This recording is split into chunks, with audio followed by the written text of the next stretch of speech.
Hello and welcome back, everyone, to Star Trek Deep Space Nine 30 years later. This is a podcast, our latest chapter in the endeavor to go through all of Star Trek 30 years after it was produced. My name is John Wilson. With me on this journey is my good friend Blaine Dowler. Hello, Blaine. Hey, John, how are you doing?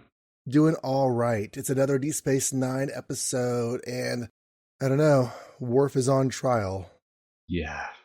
He has a lot of screen time where he's just like face acting, and not even face acting because he's kind of stony faced throughout this because he's Worf.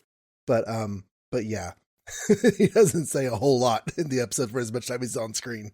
Yeah, he spends a good chunk of his episode sitting next to Sisko with a very determined stare at the wall behind the judge. Mm-hmm. What if it was one of those things where they could just like paint his eyes onto his eyelids and let him sit there asleep? But this is season 4, episode 17. It's called Rules of Engagement. And yeah, we're just gonna dive right in. So we have, let's see, credits. LeVar Burton directed this, so he's back behind the director's chair again. It's always good to see his name on stuff. Ronald D. Moore, who is, of course, a big mover and shaker at Star Trek Deep Space Nine at this time. He did the teleplay, although it was from a story by Bradley Thompson and David Weddle. I don't recognize either of those names.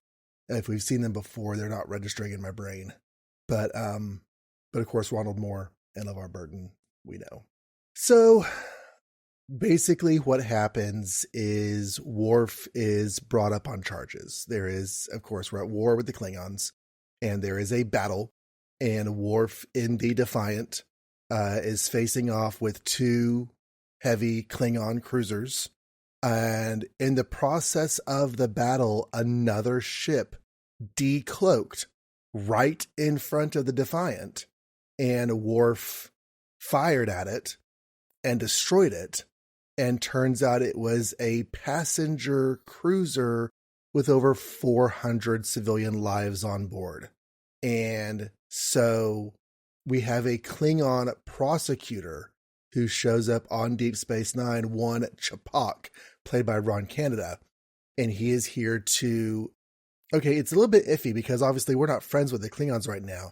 He wants to bring Worf back to the Klingon Empire for trial. And of course, if he's tried by the Klingon Empire, that's probably not going to go well for him as far as his, having a longer lifeline ahead of him. So I feel like the political explanations of why and how he would be able to go over there are a little bit iffy, but basically they decided to have a hearing here on the station to see if Worf was behaving as a Starfleet officer or if Worf was behaving as a Klingon. That kind of iffy setup aside, there's actually a really good conversation that is had here. Admiral Talara, Vulcan Admiral Talara, oversees the hearing. Sisko is defense, Ch'Pok is prosecution. And they basically go back and forth over the course of the episode with, is Worf more of a Klingon or is he more of a Starfleet officer? Does he have the battle boiling in his veins? They bring Chief O'Brien on the stands to see, because Chief O'Brien has seen a lot of battle. He's been in battles at least as far back as the Cardassian War before season 4 of Next Generation. And as they bring up his record, he's been in some 236, I think it was, battles. And so he's seen a lot. And basically the point that the prosecutor makes with him is that although he, as an officer, fully supports his commanding officer's decision, he thinks that he might have done it differently, which is, of course, naysayed by Sisko because this is after the fact. You can't, football, what's the sports metaphor where you're at home? Armchair quarterback. You can't armchair quarterback a battle after the fact, So the prosecutor at one point gets Worf all riled up to the point where he attacks the prosecutor after testifying that he would never attack an unarmed person, an unarmed opponent, because his decision-making abilities, So eventually, they also bring Dax on the stand. she makes the point that although they are practice sparring, it's real, and she knows that if she makes a wrong step, her life is on the line, and that Worf, she sees the bloodthirst in his eyes while they're fighting, but he knows when to stop. There's a lot of really good back and forth storytelling in this as far as continuing the conversation from the hearing room into the setting of whatever it is they're talking about. So like O'Brien will be there on the ship during the battle, then turn to the camera and talk as if he were addressing Ch'Pok. So basically the resolution comes from Odo doing a lot of research in the background of the episode. He brings some information to Sisko, and they, just as Talara is about to make her ruling, and it's not looking great for Worf. Honestly, I feel like it could go either way at that point, so I don't think it looks too bad for Worf. But anyways, Sisko brings forth a data pad to Ch'Pok and says, "Do you recognize these names?" And he's like, looks over the data pad, says, "Yes, these were the men, women, and children who were on that cruiser. They, died in battle at the hands of a coward. I know every one of these names. They're branded in my heart forever." And he's like, "That's interesting. There's a sort of a random scattering of names. It seems that they're from all walks of life. They don't really have anything in common except for the fact they were all on the same ship on the same day, and it was destroyed." He's like, "Yes, it was destroyed. They were in the wrong place at the wrong time." And Sisko's like, "What's interesting about this is that after they were all on the same ship on the same day and it got destroyed and they all died, they didn't die. They later got on the same ship on the same day and got destroyed again." And Ch'Pok's like, "Wait, what?" So turns out the manifest for the ship, the list of 400 odd names that Worf supposedly killed, was actually a faked list from another passenger cruiser that had been destroyed with all hands lost 3 months earlier. This was actually an entire ruse to get Worf to commit a crime, a war crime against the Klingon Empire, where they could then haul him off to their courts. And so all of this was a big old ploy. The episode ends with Sisko and Worf having a conversation where Sisko makes the point that while it might be understandable and therefore he doesn't need to be prosecuted or anything for hitting that ship, he damn well should have checked it, scanned it, examined it before he fired. Just the fact that a ship shows up in front of you in the middle of a battle doesn't mean you just start firing at it. You've got to find out what you're firing at, because there are civilians going through that area and you can't just be trigger happy. And they have a conversation about how Worf, being under the command division, has a much more complex decision-making process in his life as an officer than he did under engineering security. And Captain Sisko's like, "Wait till you get 4 pips." Because, he's only had 4 pips for 5 minutes, but he knows all about it. Anyways, so that's Rules of Engagement. We see Ron Canada again as Ch'Pok. We saw him back on The Next Generation in the Masterpiece Society. And we see Deborah Strang as Admiral Talara, who does not seem to have any Star Trek credits before this one, but you found that she was a very well-received voice. Yes, she was Aunt May in Spectacular Spider-Man. Spectacular Spider-Man. Good show. Very much so. If listeners haven't checked it out, I think it's on Disney+. It is definitely worth it. Yes, it is one of the best adaptations of comic book Spider-Man to screen. Okay, so what are your thoughts on this? I like the different approach. I mean, we start with Worf's nightmare, and then we find out, his trial starts in a few hours. We don't even know what his trial is about when the credits roll. I couldn't remember how the hook of at the opening, because he has a nightmare and he wakes up and he's in jail. He's in the brig, and his trial is starting, and it's kind of like a Miles O'Brien episode where something horrible is happening to him. But yeah.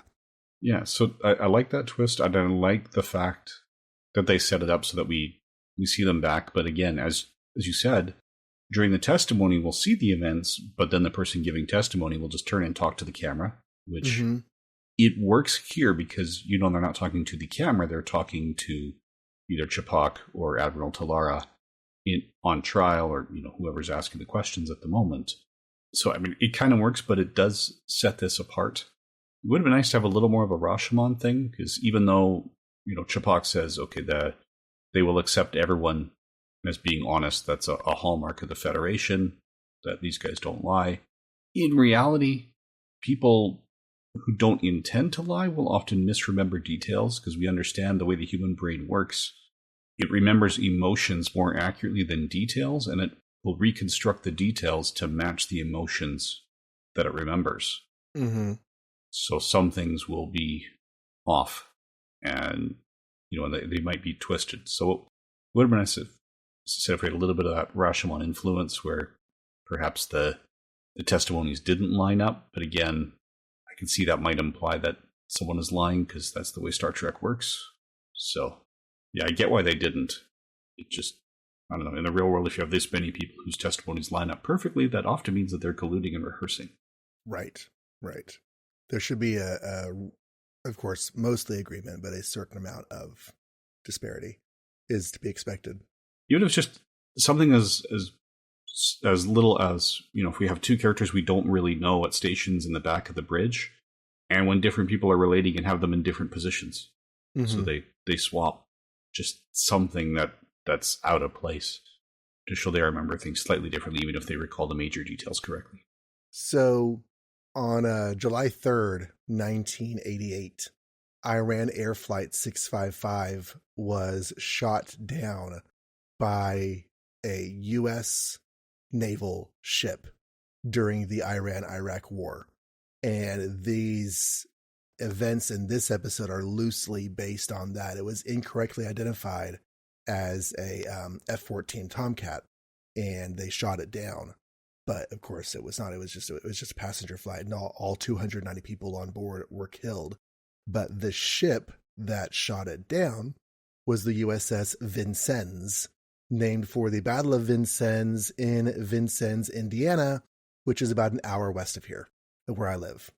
So when I was looking at information on this episode, I was like, oh, because we actually had coincidentally gone to the Indiana Military Museum in Vincennes, because evidently the Revolutionary War, the American Revolution, got really far inland. I didn't realize how far inland it had gotten, but there was a Fort Vincennes in what then was known as the Illinois Territory. And that's where the military museum is today. But yeah, we're really, really far from the coast. We are not close to the 13 colonies, and yet the Revolutionary War did have some battles right in the area where I live. So anyways, little connection to the episode that I was not expecting whenever we started watching it. Sorry, that is kind of neat. I don't have any direct connections to things fought in the American Revolutionary War because I'm not American. Hey, Canada was very much involved in the American Revolutionary War. That's Turns true. out most of Europe got involved. After we finished our revolution over here, they kept fighting wars over there for like another 10 years. Like, we started something. That's true, but not typically this far west in Canada. Yeah. No, you're even more west than I am. I was surprised to be as far west as I am that it was involved over here. But anyways, I kind of dug this. Like I said in my synopsis, some of the setup and some of the justification for it feels a little iffy. We're at war with the Klingons. The idea that we would have a peaceful conversation in a hearing with an office, over an officer to get him over there. Like, there's no extradition process. So it seems a little shaky on those grounds. But once you get past that and just get to the actual heart of what they're doing with the story, I thought they did a lot of really interesting things. Yeah, I like what they were wrestling with. I mean, it may be a little pat, but they were able to prove that, this whole thing was faked to embarrass the Federation so that they could stop doing those humanitarian efforts and, doing these escort ships so that Klingons could step in and take over the territory.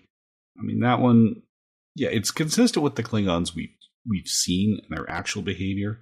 It's not their public behavior where they would fight with honor and they want people to know what their strategies are. So if anything, the ending felt a little too pat, maybe there could have been some culpability, but they still found in favor of keeping him with the Federation, perhaps because of current situations. But I kind of felt like they found a way to say he was wrong, but also not have him, be executed by the Klingons. Because when it came right down to it, he did make a bad call, and people could have died as a result. The fact that it was all a ruse means he got really lucky.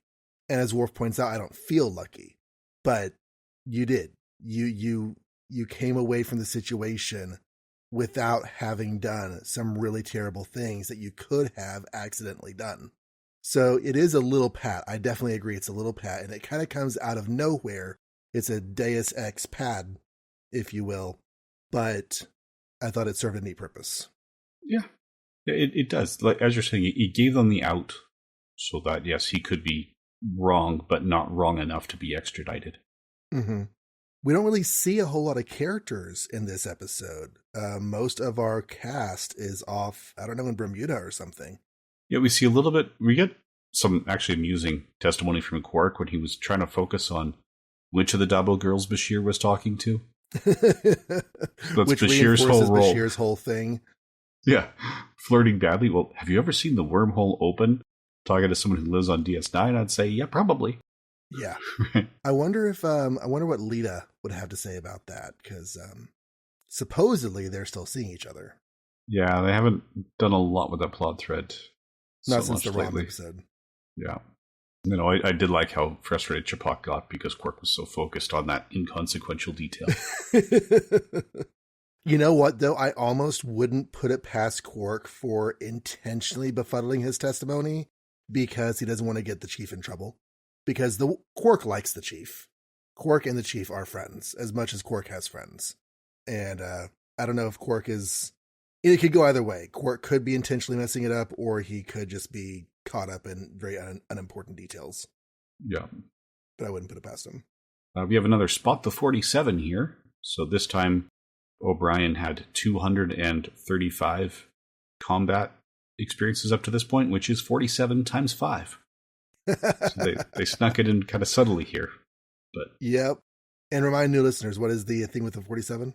It's been recurring since Next Generation. They've been slipping 47s in because when the original Star Trek series premiered in 1966, it garnered a 47% share of the audience that had their TVs turned on. Very fun. Very fun. It's kind of like the 1122s they would do on X-Files. Yes, the 1013s and the 1121s for... 1121s is what? Yeah. Yeah, because Chris Carter was born on October 13th and his wife was born on November 21st. Cute. So speaking of X-Files, actually both of our guest stars appeared in them. So Deborah Strang was in Season 2, Episode 12, Aubrey. And Ron Canada was in Season 8. I don't remember which episode of Season 8. It's called Empedocles. I forget the number. But they were both in that. They both appeared in Numbers, although 2 different seasons. She was in Season 4. He was in Season 5. He also appeared in Due South and for another Marvel Comics tie-in. So she may have been Aunt May. Ron Canada played Gabriel Jones in the 1998 Nick Fury TV movie with David Hasselhoff. I've never seen that. Neither have I. And as much as I like Ron Canada and think he'd be a good fit for Gabriel Jones, it's got a 3.7 out of 10 on the IMDb, and I quite like Nick Fury. I'm not sure if I want to see an adaptation of him that only gets a 3.7 out of 10. Okay, so interestingly enough, the Hoff played Nick Fury on that, and he was under unwritten verbal agreement to reprise the role of Nick Fury if and when they ever use Nick Fury again on the big screen. Casting Sam Jackson in that role was actually a faux pas on someone's part, and they had to have a conversation with David Hasselhoff about it. I'd say a faux pas, not really a faux pas so much as the person who did that casting did not know that agreement was in place. And so, yeah, there were some ruffled feathers because until Sam Jackson was cast as Nick Fury, David Hasselhoff fully expected to be coming back someday to Marvel as Nick Fury. And that did not happen. Yeah, which I could see because I mean, the Ultimates basically cast Samuel L. Jackson as Nick Fury on the comic page. They were definitely using his likeness in those comics. So, and one last thing on Canada. I know we try to focus on just one of these franchises at a time, but it's probably worth mentioning. If anyone's watching Babylon 5, he played Captain Ellis Pierce in Season 1, Episode 19, Voice in the Wilderness Part 2. So yeah, I've been watching that show alongside this one, and that's been a couple years ago now, because Babylon 5 is in Season 3 right now. So later Season 1 episode is a couple years in the rearview mirror. But I don't remember him having a very notable role on that, but he was there. He was present. He's also in Due South, which is something I have a personal fondness for Due South. Plus, Ron Canada in a show that mocks the American view of Canada. It leans hard into all the Canadian stereotypes, especially in the seasons that he was in. Because he is in Season 3, Episode 7, which would actually have the same number in Canada and the US. Little history on Due South. It ran for 4 seasons and got cancelled 3 times. So in Season 1, they decided it wasn't doing that well. It was a joint production between CTV here in Canada and I think CBS or ABC in the States. I think it was CBS. But it was a joint production with Canada and the US. They decided to cancel it, and then they shuffled it off to a time slot that was less vital when they made that decision. And the ratings built up significantly. It actually did better in that time slot where they were basically sending it to die. So they uncanceled it and had to film a new Season 1 finale because they figured, the show was going to continue. We can't kill that guy. We have to show him recovering in the hospital. Season 2, it got canceled again. But then this time, they were able to get enough support from the CTV alone to bring it back, although there was I think there was a gap of about a year or so. And when CTV brought it back, they committed to 2 short seasons, so 2 13-episode seasons, and they said, okay, and this is it, it'll be done. So at the end of Season 4, you're over. They just did the 13-episode seasons to better fit the Canadian budgets when they're doing it entirely on their own for a police action show. But they did the 2 seasons so that afterwards they could sell it to the States. So in the States, you got a single Season 3 that was slightly longer than the normal seasons. In Canada, we got Seasons 3 and 4 out of it. But because they knew where they were ending and when they were ending when they came back, and it was a year fight and they won, they were feeling so great, that ended up with what might be one of the best series finales of all time because they were feeling so great and they were going to lean more into the comedy. They said, okay, we're feeling on a high. We know when we're ending. Let's do our series finale now, pull out all the stops, spend all the money, and then figure out what we have left over for the rest of the 2 seasons. So that is a fantastic finale because that's what they started with in Season 3, and then they were aiming for it for those last 2 years. Oh, that's an interesting strategy. Yeah, they had like the 2-hour movie length. There was a Showcase network here in Canada that had the distribution rights, and they accidentally aired it a year early because the tapes were ready.